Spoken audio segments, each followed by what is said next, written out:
guys, and welcome back to another Lost Bits video right here on Tetrabit Gaming, the series where we explore the unused, scrapped, and unseen content in video games.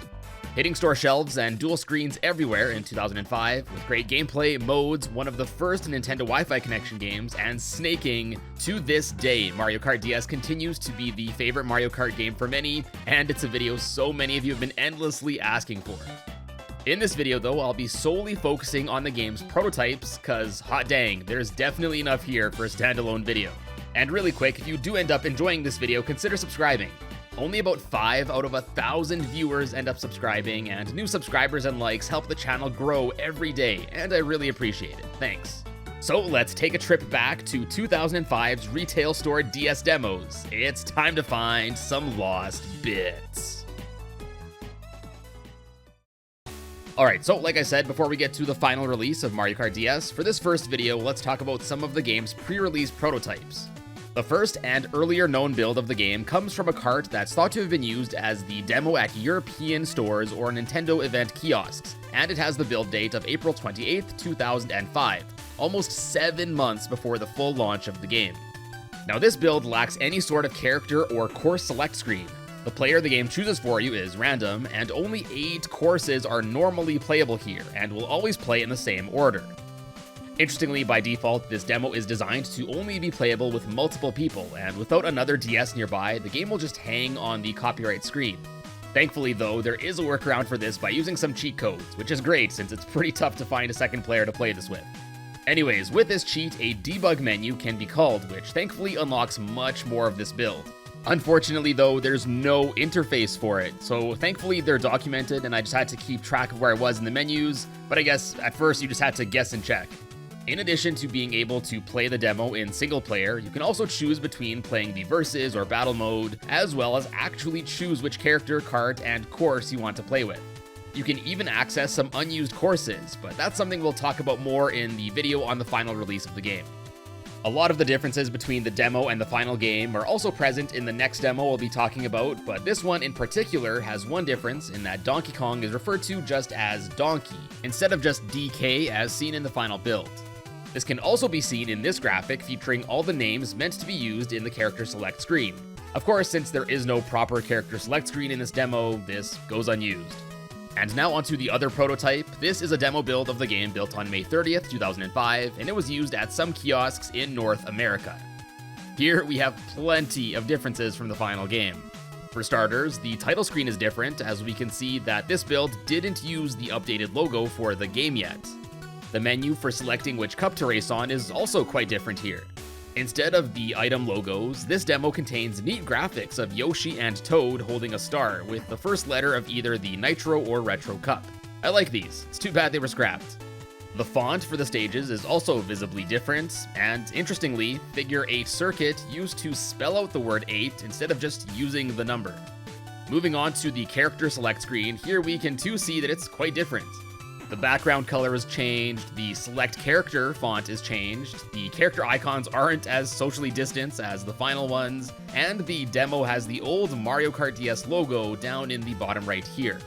Earlier we talked about how Donkey Kong was referred to only as Donkey in the European demo, and in this one it's just DK, instead of, again, the full name as seen in the final build.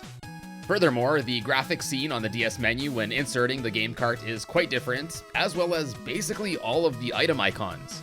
The bananas look relatively the same, but all the rest look quite different, with the most altered designs being the mushrooms, the lightning bolt, which used to be in a ball of sorts, as well as the blooper.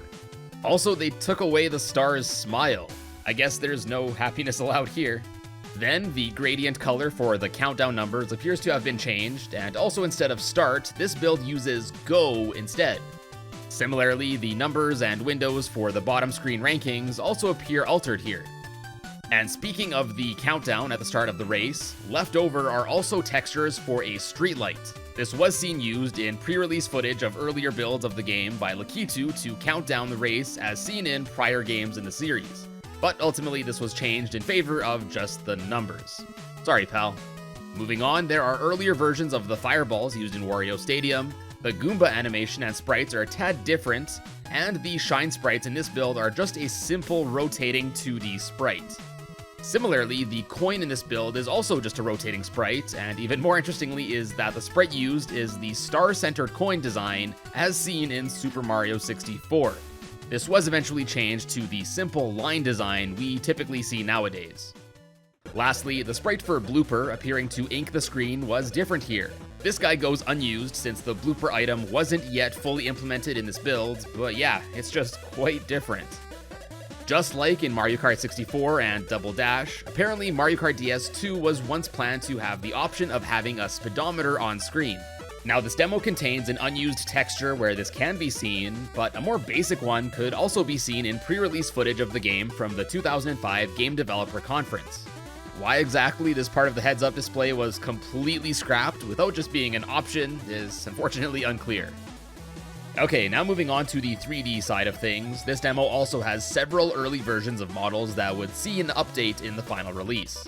We got everything from the angry sun just being a placeholder circle with sun written on it in Japanese, go figure, to an early version of the bullet bill model, which here looks much pointier, the arms look more basic, and yeah, not to mention the lack of eyes here, making it look that much more unsettling. Then this demo also has some early altered versions of a few of the carts.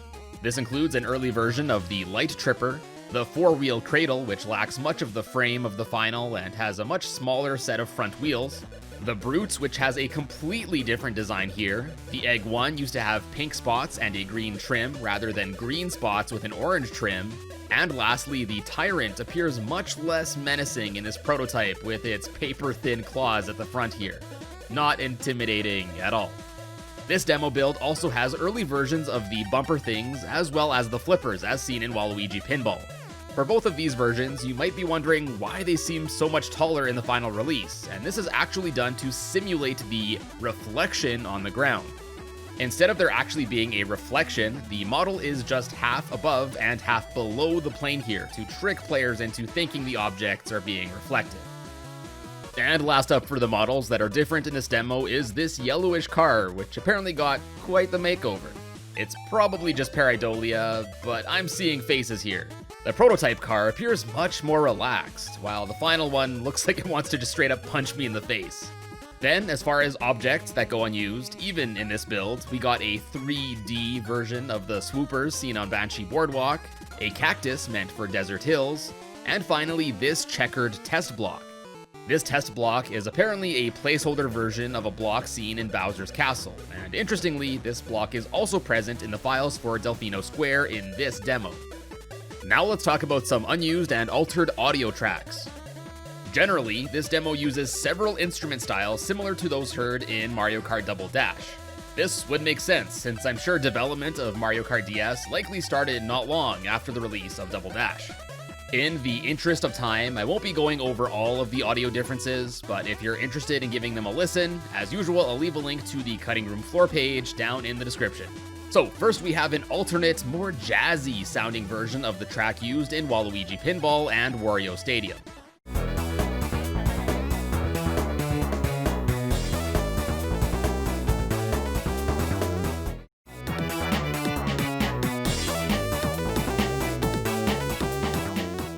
In addition to the style being a bit different, the balancing was also definitely improved. The prototype version is certainly pretty bass heavy. Another prime example of the prototype using Double Dash sounds can be heard in the demo version of the song from Yoshi Circuit. Here's a comparison of the two where you can pretty clearly hear the difference.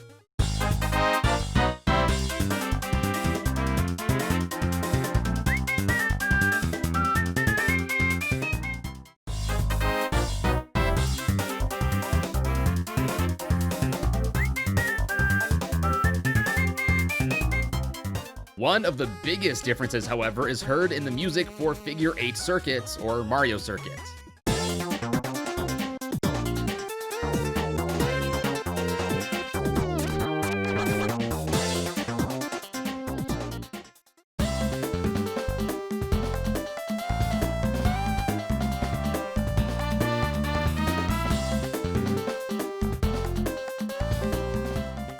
Fun fact is that a part of this track can actually be heard in some pre-release footage of New Super Mario Bros. Also for the DS, so perhaps they were also once planning to repurpose it there. Next up is a track that never made it into the final game. SEQ_Circuit 2 in this demo is used as a placeholder track that only plays as a contingency if a course is loaded with no music yet implemented. In this demo, this is the case for Tick-Tock Clock, Desert Hills, DK Pass, GBA Bowser Castle 2, Rainbow Road, Bowser Castle, every battle course, as well as GBA Sky Garden. Anyways, let's give it a quick listen.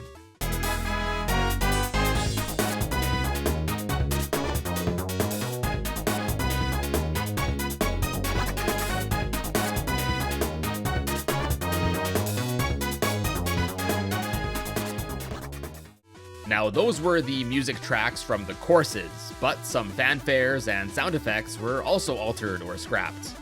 For example, this demo uses an almost completely different track for the goal results when playing a Grand Prix.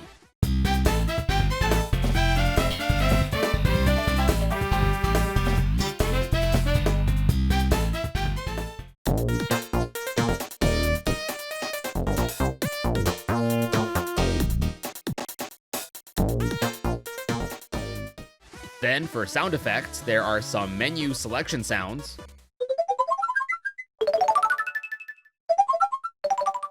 as well as an unused sound titled Set Driver Change that, based on its name, is thought to have been a sound left over again from Double Dash for changing drivers. Speaking again of Double Dash leftovers, there are also leftover sound effects of a horn honking for each character from Double Dash, even for those that didn't make it over to the DS. Here are a few examples taken from a video by Mr. Sheep.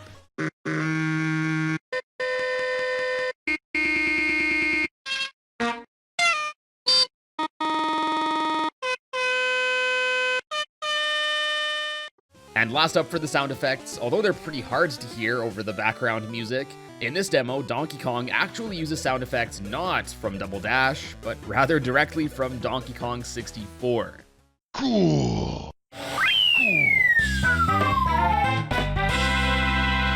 Alright, moving on. Normally, this demo is only supposed to let the player access the Mushroom Cup as well as the Shell Cup for a total of 8 playable tracks. Also, the other modes in this game aren't normally playable at all. But just like with the European demo, this one too has a nifty little debug mode that we can use to bypass this and access all of the courses and modes in the game. And just like in the European demo, there's no interface, so unfortunately, again, it's kind of annoying to navigate. When accessing some of these modes we aren't supposed to hear, some changes can be noted, such as in battle mode it appears to be quite unfinished, which makes sense why the developers didn't want it to be playable as part of the demo. For example, computer players just straight up won't use items at all in the battle mode, making this a pretty easy mode to win at. Anyways, what I think is the most interesting part of this debug mode is the ability to access the mission mode of the demo. 10 mission stages are present here, but only 6 of these are ones that made it to the final release. Yes, for all you mathematicians out there, that means 4 of these missions were scrapped. So just what are these missions that were cut? Well, there's one mission that would have had the player drive through a pair of pipes on Yoshi Circuit in under 25 seconds, one where the task is to off 6 Goombas using a triple red shell, one where the player has to collect 50 coins in a minute on SNES Mario Circuit 1, and lastly, an unused boss fight with Big Bully, in which the player has a whopping 17.5 minutes to use mushrooms to push Big Bully down a hole in Block City from Double Dash, which also didn't make it as a battle course in the final release. The problem here with this demo, however, is Big Bully hasn't been implemented into the game yet, making this mission in this build impossible. Now next up, let's talk about the changes seen in probably the most important part of the game, the actual racetracks. Before getting to some of the finer details, it looks like pretty much all of the top-down mini-maps used on the bottom screen of the DS are much less detailed in this prototype. Less detailed paths, missing objects, and sometimes even showing some differences, like the pyramid in Desert Hills used to be a bridge crossing a pool of water. Not that these demo ones are particularly bad or anything, but they just give credence to how impressive the final ones are and how the developers wanted them to reflect the stage as accurately as possible. Then, as basic as this Yoshi placeholder minimap looks, there's actually an even more basic looking map found unused but left over in the files of this prototype. With all 3 of these, it's really cool to see the iterations and just how much they improved up until the final version. Anyways, now onto some of the differences in the courses themselves. Some of these are more major than others, so again, in the interest of time, I'll only be going over some of the changes that I found most noteworthy. So first, for Yoshi Falls, the iconic and massive Yoshi Egg centerpiece of this course is not yet present in this demo. It's not a big deal gameplay-wise, but come on, that's basically what the entire course is named after. Then onto Luigi's Mansion. In the demo version, the paintings in the mansion are animated as they shake and stretch around. These animations, for whatever reason, were removed from the final product, though if you played Mario Kart 7, you'll remember that this actually was re-implemented there, so at least we got that eventually. Then in Delfino Square, one major difference is that the statue of the Pianta here was once a Yoshi fountain in this demo. I get why this change was made, but I'm not gonna lie, the Yoshi fountain is pretty cool. Earlier I mentioned the once alternate bridge in Desert Hills, and although it still appears on the minimap screen in this build, the stage doesn't reflect that, as the pyramid, as seen in the final, is still here. Another stage that appears to have a different bottom screen map is Tick-Tock Clock. The artwork here shows that this here clock was supposed to have numbers on it, you know, like a clock is supposed to, unlike arrows and such. I assume, just like with Desert Hills, this minimap must have been based on an earlier build of the game which featured an earlier version of these courses. Additionally here, the clock hands are blue in this version instead of red as seen in the final. Other than that though, it's generally the same. On the other hand, Waluigi Pinball is quite different here. The layout is basically the same, minus several obstacles like bumpers that were removed, and in this build there's actually no reference to Waluigi at all. In fact, Wario Kart signs are used instead, so maybe this was once planned to be a Wario-themed stage. Other changes here include this slot machine looking thing in the middle towards the end of the lap, and oddly enough, no pinballs were implemented here at this point in development. You can definitely feel that something is missing here without them. For Shroom Ridge, the minimap incorrectly shows all of the cars as being red.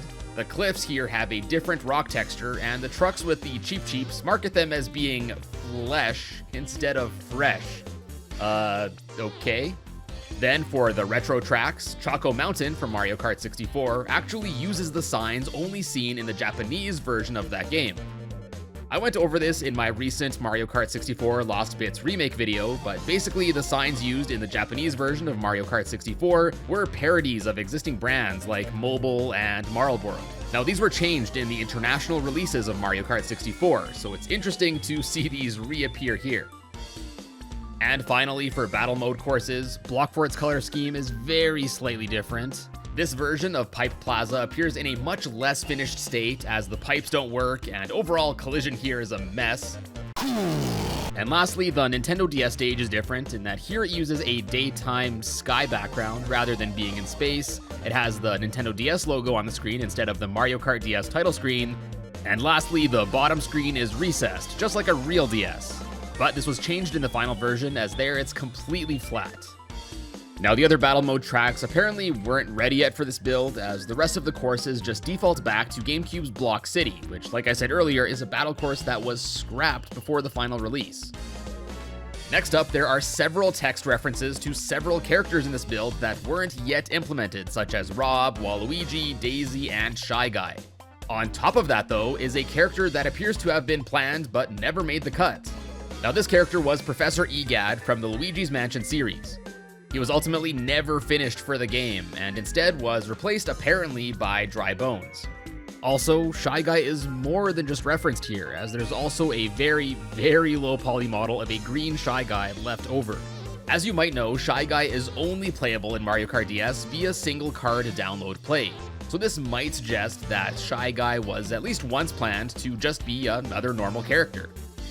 By now, if it wasn't already obvious with the unused audio that this game was at least somewhat built off from Mario Kart Double Dash, this demo also has a bunch of early placeholder menus which bear major resemblance to its predecessor.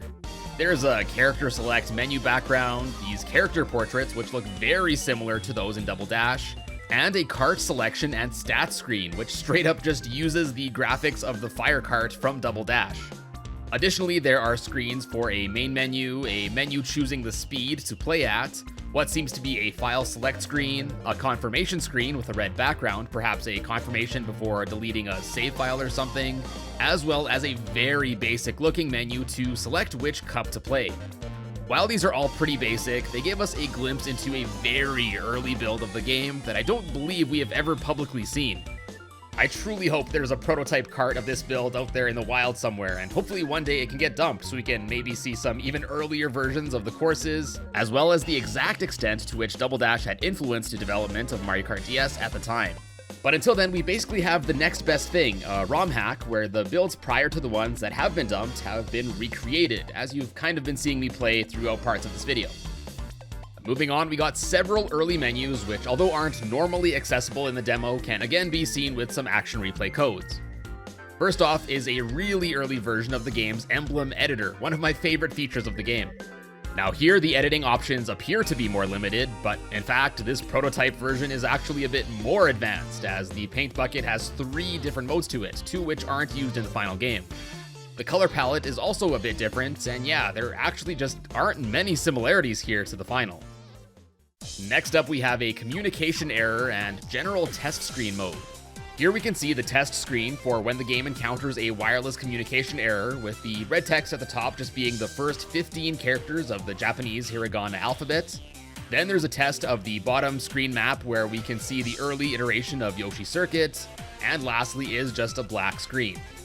In each of these test screens, there's a pretty obvious large chunk of Japanese text in the middle, and this just translates to temporary pause. Now, there are a few more unused menus that can be accessed, but unfortunately the rest just load into a black screen. That is, except for this one, in which the first 4 letters of the name given to a particular DS is shown in a small font for some reason. Oh yeah, I forgot to include this with the other unused graphics earlier, but since we just mentioned the unused test communication error screen, left over in this prototype is also a sheet of sprites from Mario Bros. Classic, the remake of Mario Bros. Seen included in the Super Mario Advance series. Now, some of these did get used in the communication error screen in this game, as Mario can be seen doing stuff in the background, but unfortunately this more interesting background was changed in the final. But yeah, though some of the Mario sprites are used here, most of this sheet, including Bowser and all the enemies, goes unused. And finally now, let's talk about some unused items that are left over here in this demo of Mario Kart DS. Well, first, Boo did go on to be an item in the final release, but just like with Blooper, Boo wasn't fully implemented in this build. With cheats, it can be obtained, but trying to use it will cause the game to crash.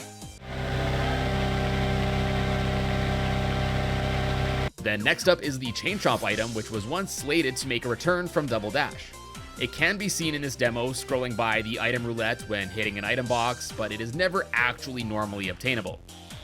Just like with Boo, it can be forced to be obtained, but it will also cause the game to... There's also a leftover sprite for the Chain Chomp item meant to be used for the bottom screen. Then we have 2 more unused items left in here, but these ones don't have anything left but some really basic sprites, so these can't even be forced to load. First is a magenta colored Koopa shell, and then secondly there's also a Bowser shell item. It's unclear what exactly the difference would have been with this magenta Koopa shell, but as far as the Bowser shell goes, it's very likely it would have worked just as it did in Double Dash. Both of these unused items also have an unused graphic meant for the bottom screen. Interestingly, there's only a 3 shell graphic for the magenta shell, so it's possible it would only have been obtainable in a 3 shell variety. Again, its effects are still unknown, but if you guys have any ideas, I'd love to hear about them down in the comments. Before wrapping things up, just want to mention there are quite a few actually, unused racetracks left in this prototype, including some test maps. But basically all of these also turn up in the final release, so I think I'll be talking about them in that video. So expect a follow-up video covering the final game in the near future, and be sure you're subscribed to not miss it. And if you enjoyed this video, be sure to drop a like down below and check out some more of my lost bits by clicking or tapping on the card right here. But as always guys, thank you all so much for tuning in today, and I will see you in a bit.